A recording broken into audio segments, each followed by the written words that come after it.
साथियों नमस्कार। पटना बिहार से मैं अमिताभ कुमार दास, आईपीएस 94 बैच, और आप देख रहे हैं मेरा अपना यूट्यूब चैनल दास बोले बिंदास। क्योंकि जब बुज़दिलों ने मुंह में दही जमा लिया हो तो दास का बिंदास बोलना जरूरी हो जाता है। साथियों, पटना से बड़ी खबर आ रही है। 22 साल के एक छात्र नेता हर्ष राज की हत्या ईंटों से कूचकर और डंडों से पीटकर कर दी गई है। और सूत्रों की माने तो सारे हत्यारे जनता दल यूनाइटेड के करीबी हैं। इसलिए पलटू राम ने पुलिस को आदेश दे दिए हैं कि किसी भी हत्यारे की धरपकड़ नहीं करनी है। अब पूरा वीडियो आखिर तक दिल थाम कर देखिए। साथियों, ये कहानी मैं शुरू से शुरू करता हूं। ये जो हर्ष राज नाम का लड़का था, ये बीएन कॉलेज में पढ़ाई करता था, बीए फाइनल ईयर का स्टूडेंट था और छात्र राजनीति में भी रुचि लेता था। इसका एक अपना संगठन था, लोकनायक युवा परिषद, जिसका ये राष्ट्रीय अध्यक्ष था। हर्ष राज जो था, उसने हाल में समस्तीपुर लोकसभा सीट में लोजपा की जो प्रत्याशी हैं शांभवी चौधरी, उनके लिए डट के प्रचार भी किया था। इसलिए हर्ष राज की हत्या के बाद शांभवी ने एक्स पर ट्वीट किया है कि वो मेरे छोटे भाई के समान था। हर्ष राज की तस्वीरें भी नेट पर है। शांभवी के पिता जो बिहार सरकार में मंत्री हैं अशोक चौधरी, उनके साथ गुलदस्ता का लेन देन हो रहा है, गुलदस्ता पकड़ा रहा है वो मंत्री महोदय को। तो लोजपा और जदयू से भी उसकी कुछ ज्यादा करीबी थी, लोजपा से ज्यादा करीबी थी। अब ये जो हर्ष राज था, अभी इसकी परीक्षा चल रही थी और परीक्षा केंद्र जो पड़ा था वो पटना लॉ कॉलेज पड़ा था, जो कि सुल्तानगंज थाने के तहत आता है। वहां के ये कल परीक्षा देने गया और 1 बजे दोपहर में जब वो निकल रहा था, निकल के अपनी बुलेट पर बैठ गया था, तो उसी समय 10-11 गुंडे आए। कुछ लोगों ने अपना चेहरा ढका हुआ था, नकाबपोश जैसा थे, कुछ के चेहरे खुले हुए थे, और एक साथ उन्होंने इस पर हर्ष राज पर हमले कर दिए। डंडे से हमले किए, ईंटों से हमला किया। उसका कुछ वीडियो भी वायरल हो रहा है, कुछ लोगों ने अपने मोबाइल पर वीडियो बना लिया है। उसमें एक लड़की का चिल्लाते हुए आवाज भी सुनाई दे रही है कि ईंटा से मार रहा है, ईंटा से मार रहा है। और काफी ज्यादा उन्होंने हर्षराज को घायल कर दिया। उसके बाद हर्षराज को लोग पीएमसीएच ले गए, लेकिन वो इतनी बुरी तरह घायल था कि पीएमसीएच में उसने दम तोड़ दिया और इस तरह हर्षराज की हत्या हो गई। अब साथियों, इसमें बहुत सारे सवाल उठते हैं जो लाजमी है। जो हर्षराज की हत्या हुई है, ऐसा नहीं कि किसी दूर दराज के देहात में, जंगल में, पहाड़ में हुई। ये हत्या बिल्कुल राजधानी पटना के बीचों बीच हुई है। वो भी हत्या ऐसी बात नहीं कि आधी रात में हुई या कहीं एकदम दोपहर में, एक पब्लिक प्लेस पर, एक कॉलेज में हुई है। और सबसे बड़ी बात कि कोई भी जो परीक्षा होती है तो परीक्षा केंद्र पर पुलिस की भी ड्यूटी लगाई जाती है, परीक्षा केंद्र पर पुलिस वाले भी रहते हैं। अब इस केस में जब इतना हंगामा हो रहा था, लोगों ने एक आदमी की हत्या कर दी, उस पर हमले कर रहे थे, तो वहां पुलिस वाले कहाँ थे? ये भी एक जांच का बिंदु होना चाहिए कि पुलिस वाले वहां भाग गए थे कि छिप गए थे, क्या किया उन्होंने। अब देखिए, ये जो हत्या हुई है इसके में अब चर्चाओं का बाजार गर्म है। हर्षराज के जो पिता हैं, अजीत कुमार नाम है, वो दैनिक भास्कर अखबार के रिपोर्टर हैं।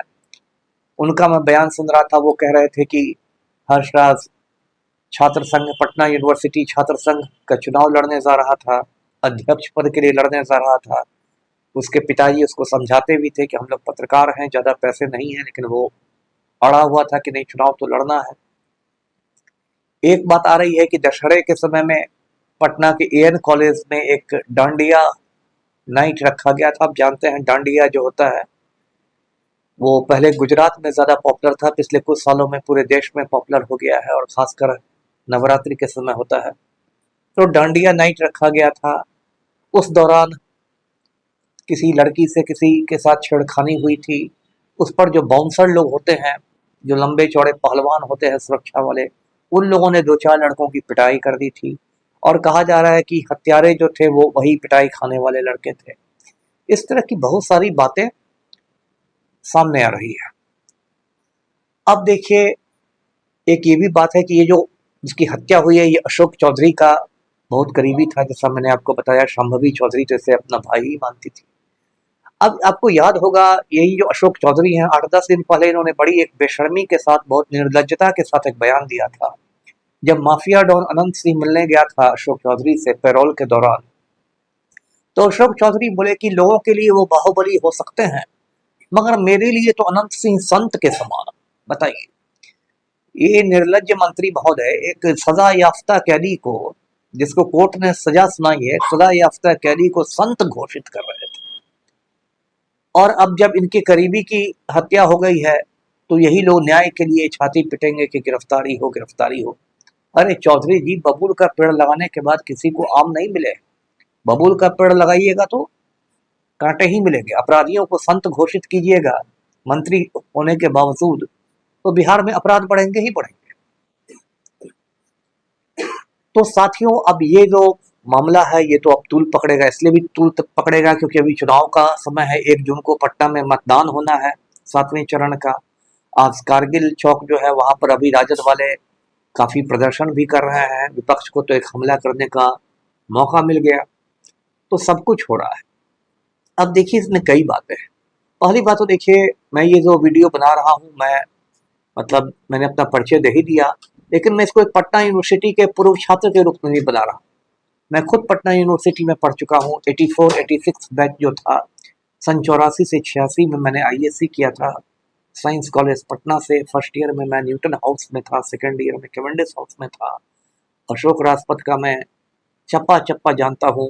मैं रोज शाम 4:30 बजे जो गांधी घाट है, जिसको कुछ लोग NIT घाट भी कहते हैं, वहाँ भुट्टा खाने जाता था। अशोक राजपथ पर शाम में घूमता था, वहाँ जलेबा खाता था, जो एक बड़ी जलेबी को कहते हैं, पता नहीं मिलता है नहीं। तो ये सब बहुत सारी यादें मुझे जुड़ी हुई है। उस समय भी पटना विश्वविद्यालय की हालत कोई बहुत अच्छी नहीं थी। उस समय भी मुझे याद है, एक छात्र नेता हुआ करते थे भीम सिंह। भीम सिंह पर बम से कातिलाना हमला हुआ था, काफी घायल होकर वो बच गए थे। तो पटना यूनिवर्सिटी तो शुरू से ही मतलब एक तरह का आप कह सकते हैं कि अखाड़ा रहा है। और अभी एक बात है कि अभी जो सब बिहार में बड़े बड़े नेता लोग हैं, चाहे वो पलटू राम हो या लालू हो, ये सभी पटना विश्वविद्यालय के छात्र राजनीति के ही उपज है।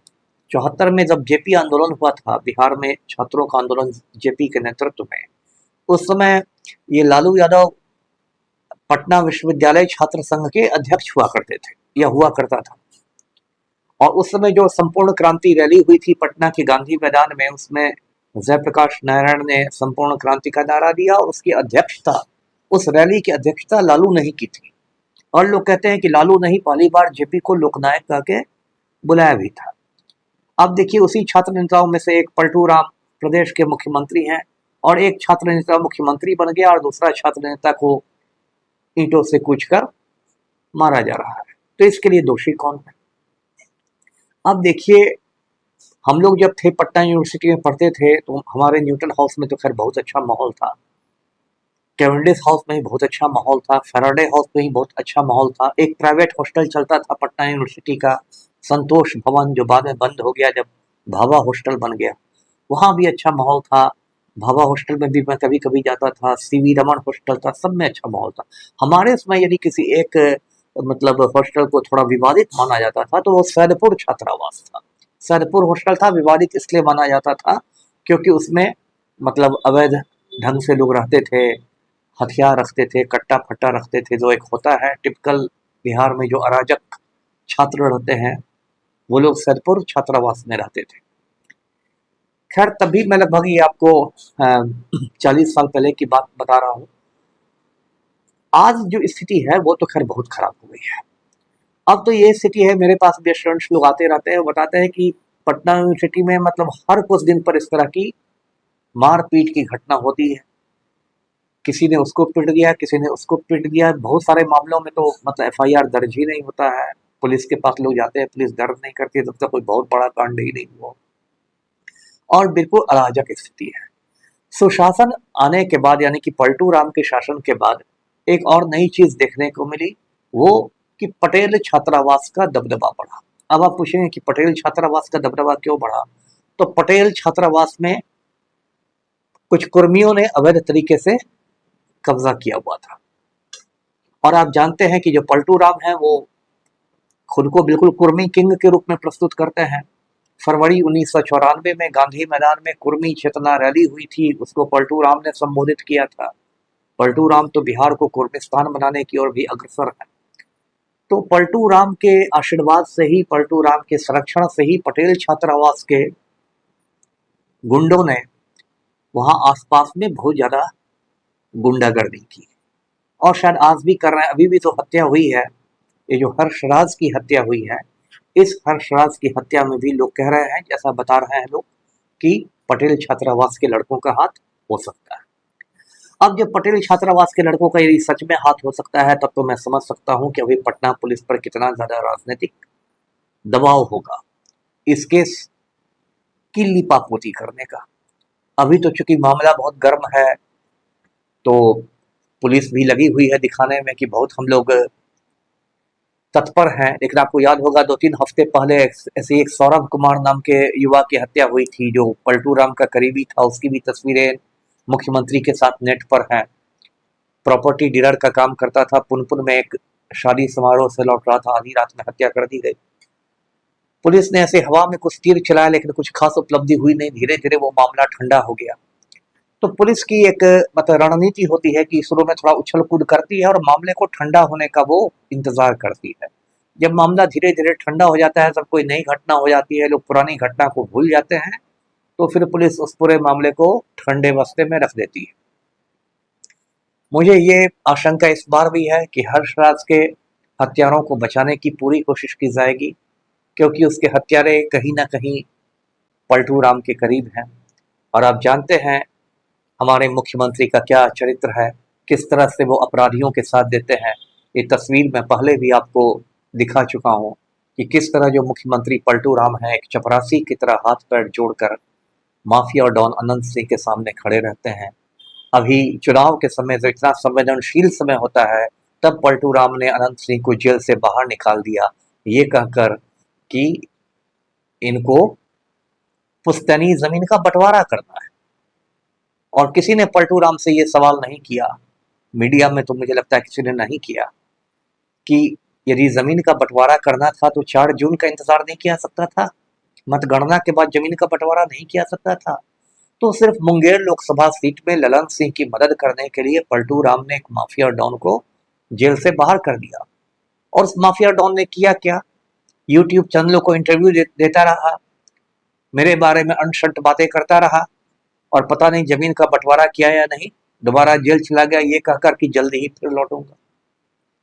ये वही मुख्यमंत्री हैं जिन्होंने 1 साल पहले आनंद मोहन जैसे खूनी को जेल से रिहा कर दिया और उसके लिए जेल मैनुअल में संशोधन कर दिया, क्योंकि पलटू राम को लगा कि आनंद मोहन को जेल से निकाल देने पर राजपूत वोट बैंक में हमारी सेंध हमारी हो जाएगी।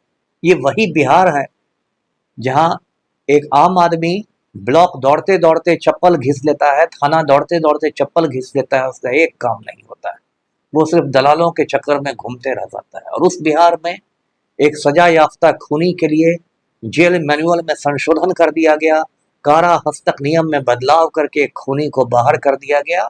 और बिहार के आईएएस इतने नपुंसक हो चुके हैं, नामर्द हो चुके हैं, कि पूरे आईएएस एसोसिएशन ने चूं तक नहीं की। ये जो आईएएस लोग होते हैं ना, बस गरीब आदमी के सामने चीखना चिल्लाना जानते हैं। ज्यादातर आईपीएस लोगों का भी वही हाल है। तो आज का मैं वीडियो ये बना रहा हूँ, कुछ लोग कहते हैं कि हर्षराज भी गलत लड़का था, ये था वो था, जो भी हो, लेकिन हर्षराज को इंसाफ मिलना चाहिए, उसके परिवार को इंसाफ मिलना चाहिए। मैंने देखा कि उसकी माँ किस तरह अपने बेटे के शव से लिपट के रो रही थी, मेरा कलेजा मतलब मुंह को आ गया। इतना दुख की बात है, किसी का जवान बेटा चला जाए 22 साल की उम्र में और इतनी बेरहमी से हत्या हो जाए। आप लोग सब हर्षराज को इंसाफ देने के लिए आवाज उठाइए, शांतिपूर्ण तरीके से आवाज उठाइए और पलटू राम पर दबाव बनाइए कि हत्यारों को जेल की हवा खिलाए। धन्यवाद। जय हिंद।